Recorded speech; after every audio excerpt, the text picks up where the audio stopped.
So my name is Ashmita Sharma, and I am fourth semester B.Ed student of Swami Vivekanand Sarvodaya Bank Education College.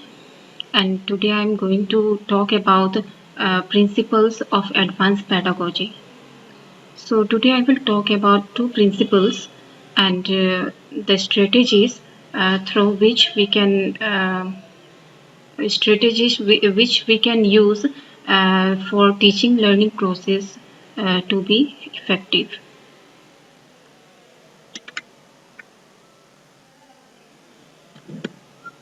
So this is my front cover topic.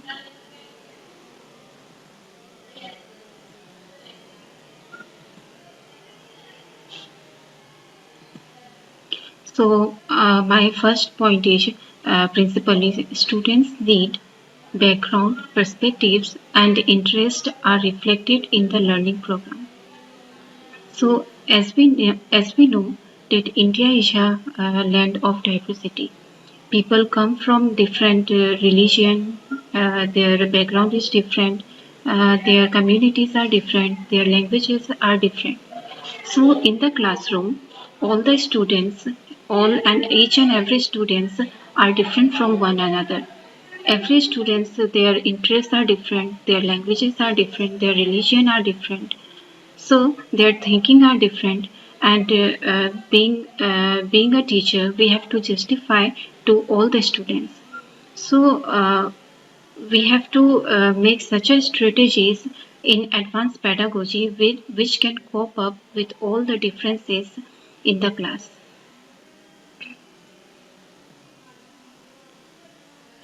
So our first point is use strategies that are flexible and responsive towards needs and interests of individual students.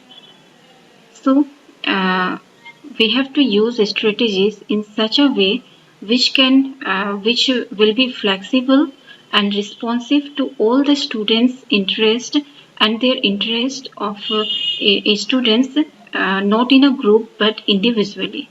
So we have to keep uh, the classroom as a student centered. We have to give importance to the student, their interest and their need, what they and their level of thinking. So second point is use a range of strategies that support the different ways of thinking and learning. So we have to use the strategies in a range which can support the different ways of thinking. As I have talked earlier, that every student come from different background, different religion, different language and culture, so their thinking are different. So we have to only one strategies cannot work on all the students. So there should be a range of strategies which will support the different ways of thinking to all the learners in the class. So, third point is build on students' prior experience and knowledge and skills. So, this is one of the important point. So, as we know that each person comes from a background which have their past knowledge or experiences. So, every student have a pre-knowledge and skills and experiences.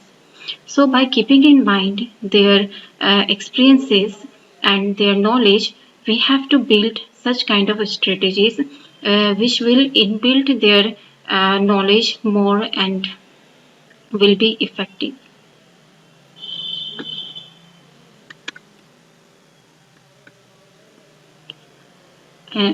So, this is the second principle. Students are challenged and supported to develop deep level of thinking and application. So students are challenged, they have to face competition, and we have to support them in facing their competition and to develop deep levels of thinking and application. So what they have learned, the students have learned in the class, they have to apply it in their real life. So they should be capable of applying their knowledge in their real life. So our first point is plan sequences to promote sustained learning. So we have to plan the strategies in sequences, uh, which will help in promote sustained learning. This means that if we want to teach a language, at first we have to teach them with the alphabets and sounds.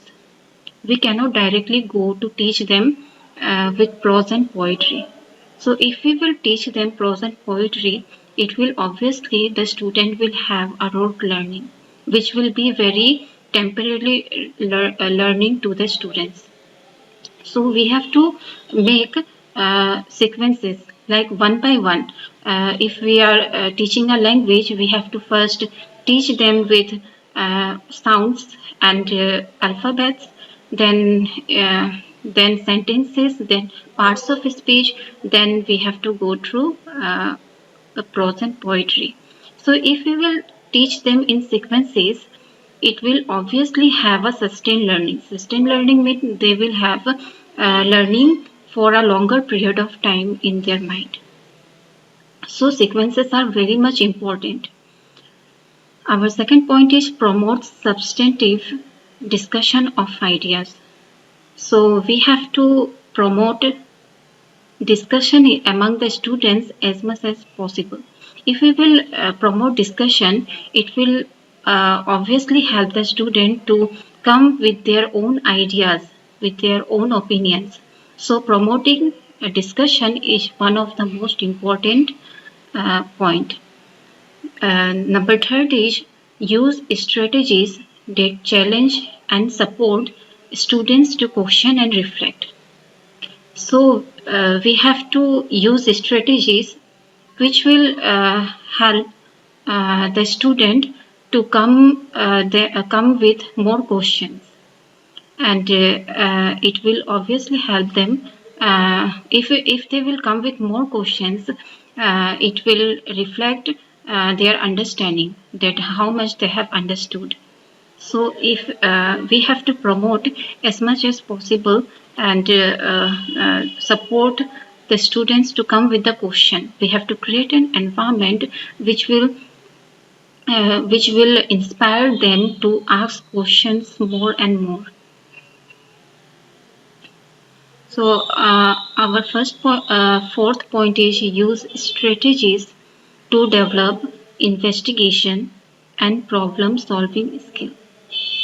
So if the student have a deep learning, it will help them to go further, to go ahead. If and